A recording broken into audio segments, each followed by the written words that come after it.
नमस्कार।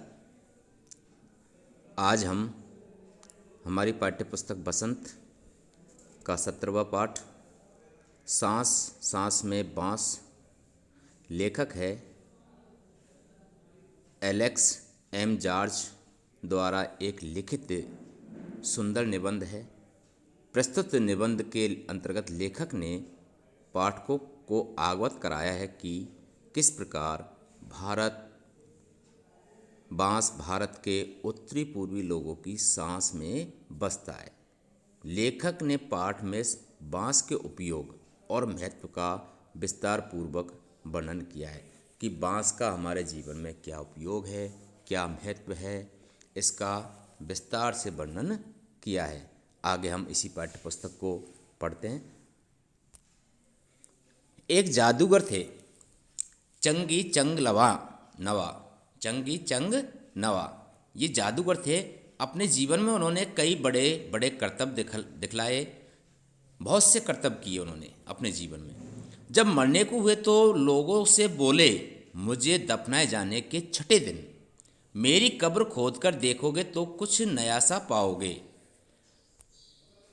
कहा जाता है कि मौत के 6ठे दिन उनकी कब्र खोदी गई और उसमें से निकले बांस की टोकरियों के कई सारे डिजाइन। बांस से टोकरियाँ बनाई जाती है, कई प्रकार के सामान बनाए जाते हैं हमारे घरेलू कार्य में करने के लिए। इसके कई डिजाइन निकले उसमें से, उसकी कब्र में से। लोगों ने उन्हें देखा, उन बांसों के बनी हुई टोकरियों को, डिजाइनों को लोगों ने देखा। पहले उनकी नकल की, यानी कि उनके देख देख करके टोकरियाँ बनाई लोगों ने। फिर नए डिजाइन भी और बना लिए उन्होंने, लोगों ने उन्हीं के आधार पर। बांस भारत के विभिन्न हिस्सों में बहुतायत से होता है।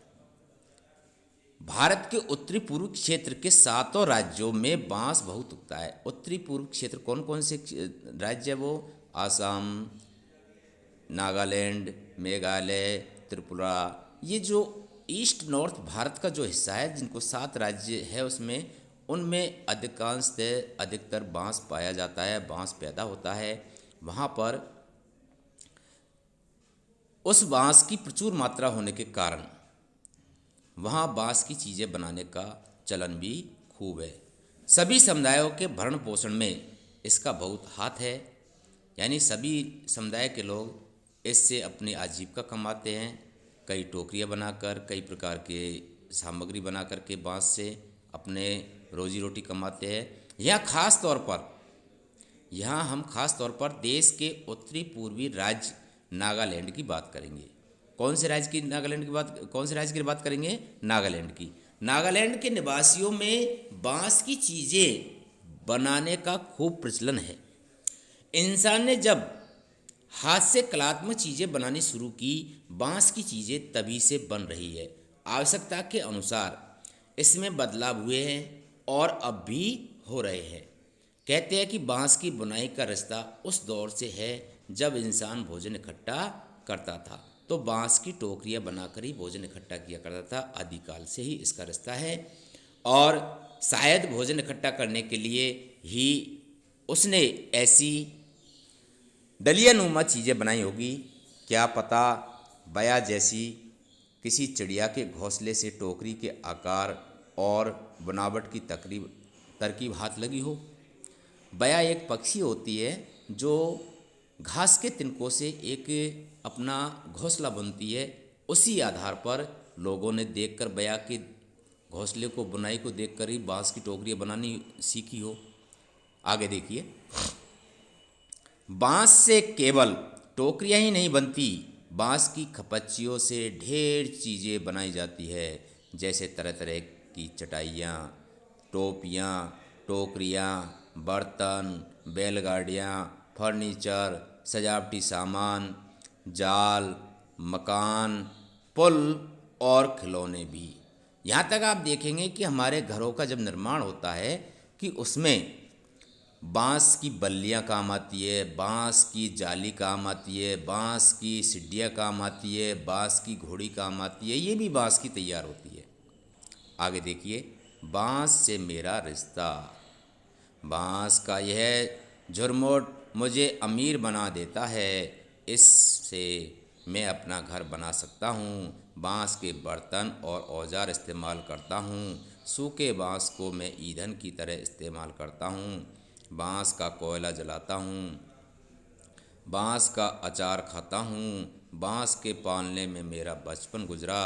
पत्नी भी तो मैंने बांस की टोकरियों के जरिए पाई और फिर अंत में बांस पर ही लटाकर मुझे मरघट ले जाया जाएगा।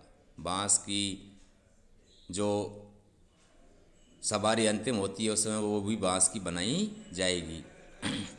असम में ऐसे ही एक जाल जकाई से मछली, असम में बांस से एक जाल बनाया जाता है, जकाई से मछली पकड़ते हैं। छोटी मछलियों को पकड़ने के लिए इसे पानी की सतह पर रखा जाता है या फिर धीरे धीरे चलते हुए खींचा जाता है। बांस की खपच्चियों को इस तरह बांधा जाता है कि वे एक शंकु का आकार ले ले।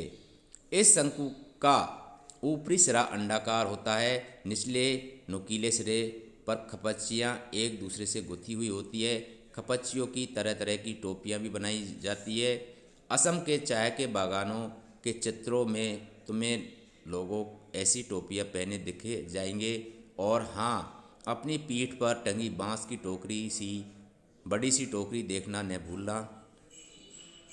जुलाई से अक्टूबर घनघोर बारिश के महीने, यानी लोगों के पास बहुत सारा खाली वक्त या कहो आसपास के जंगलों में बांस इकट्ठा करने का सही वक्त। आमतौर पर वे 1 से 3 साल की उम्र वाले बांस काटते हैं।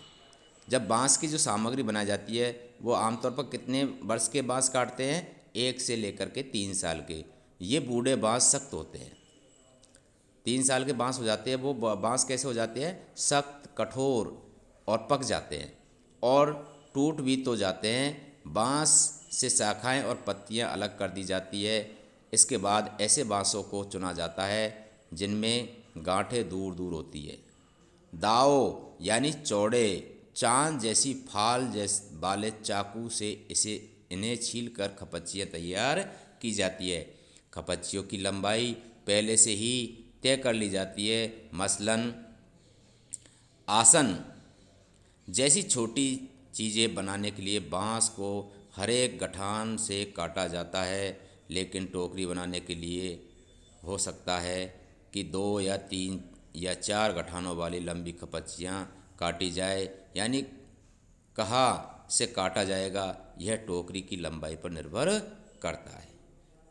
आमतौर पर खपच्चियों की चौड़ाई 1 इंच से ज़्यादा नहीं होती है। चौड़ी खपच्चियाँ किसी काम की नहीं होती। इन्हें चीरकर पतली खपच्चियाँ बनाई जाती है। पतली खपच्चियाँ लचीली होती हैं। खपच्चियाँ चीरना उस्तादी का काम है। उस्तादी यानी कलाकारी का काम है। खपच्चियाँ चीरना हर किसी की बस की बात नहीं है और ये बड़े सावधानी से चीरी जाती है। खपच्चियाँ हाथों की कलाकारी के बिना खपच्चियों की मोटाई बराबर बनाए रखना आसान नहीं। इस हुनर को पाने में काफ़ी समय लगता है। यानी इस कार्य करने की कुशलता या दक्षता प्राप्त करने में बहुत सारा समय लग जाता है।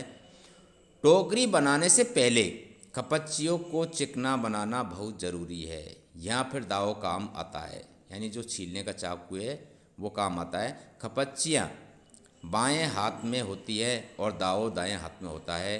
दाव का धारदार सिरा खपच्ची को दबाए रहता है और जबकि तर्जनी दाव के एकदम नीचे होती है। इस स्थिति में बाएं हाथ से खपच्चियों को बाहर की ओर खींचा जाता है। इस दौरान दायां अंगूठा दाव को अंदर की ओर दबाता है और दाव खपच्ची पर दबाव बनाते हुए घिसाई करता है।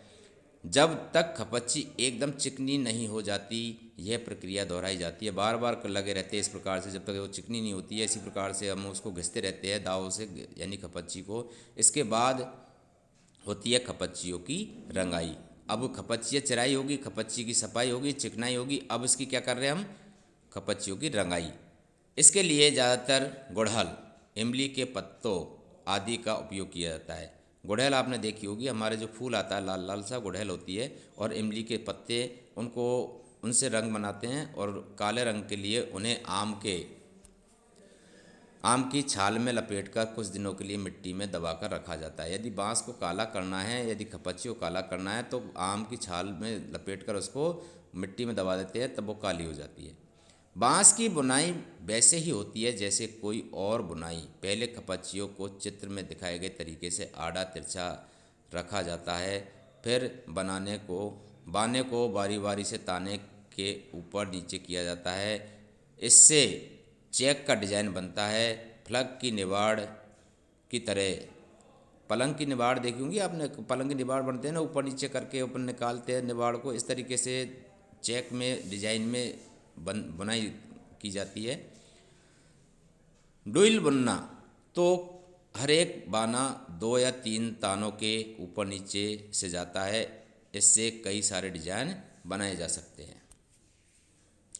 टोकरी के सिर पर खपच्चियों को या तो चोटी की तरह गूंथा जाता है या फिर कटे सिर को नीचे की ओर मोड़कर फंसा दिया जाता है और हमारी टोकरी तैयार। चाहो तो बेचो या घर पर ही काम में लो। Thank you. इस पाठ के प्रश्न उत्तर आपको कल यानी अगले नेक्स्ट दिन दिए जाएंगे। धन्यवाद।